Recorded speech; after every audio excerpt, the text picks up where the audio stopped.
মধ্যপ্রাচ্যের যুদ্ধের আজ ইতিমধ্যে গৃহস্থের হেসেলে পড়তে শুরু করেছে।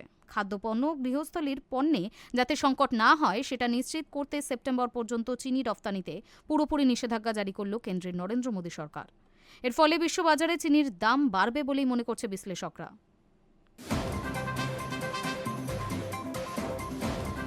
মধ্যপ্রাচ্যের আজ ইতিমধ্যে গৃহস্থের হেসেলে পড়তে শুরু করেছে।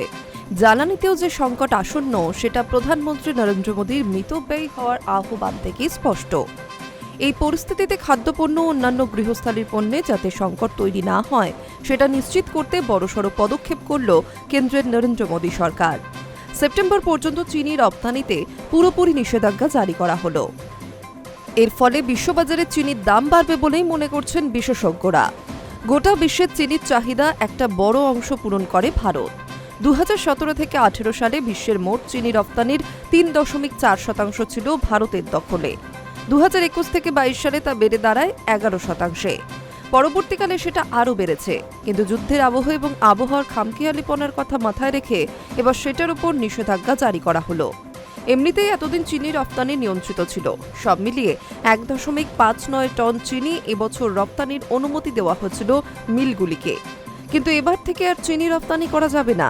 কাঁচা, সাদা এবং পরিশোধিত সব ধরনের চিনির রপ্তানিতেই এবার নিষেধাজ্ঞা জারি করা হলো। এই নিষেধাজ্ঞা জারি থাকবে 30 সেপ্টেম্বর পর্যন্ত। তারপর পরিস্থিতি বুঝে ব্যবস্থা নেওয়া হবে। উল্লেখ্য, আবহাওয়ার খামখেয়ালিপনায় দেশে আখ চাষের ক্ষতি হচ্ছে চলতি মরশুমে। আখ উৎপাদনকারী দুই রাজ্য মহারাষ্ট্র এবং কর্ণাটকে বৃষ্টিপাতের পরিমাণ এবার কম হতে পারে আশঙ্কা করা হচ্ছে। এল নিনোর আশঙ্কাও থাকছে। সেক্ষেত্রে আখ উৎপাদন কমে যেতে পারে, যা চিনি উৎপাদনে প্রভাবও ফেলতে পারে। ফলে ঘরোয়া বাজারে চিনির দাম বাড়ার আশঙ্কা তৈরি হয়েছে। চিনির রপ্তানিতে এই নিষেধাজ্ঞা যুদ্ধের আবহে ভারতীয় অর্থনীতির জন্য দুঃসংবাদ হতে পারে। এমনিতেই জ্বালানি সংকটে দেশের ফরেন রিজার্ভ কমতির দিকে। চিনি রপ্তানিতে যে বিদেশি মুদ্রা কোষাগারে ঢুকত সেটাও এবার হাতছাড়া হতে পারে। Hi news network.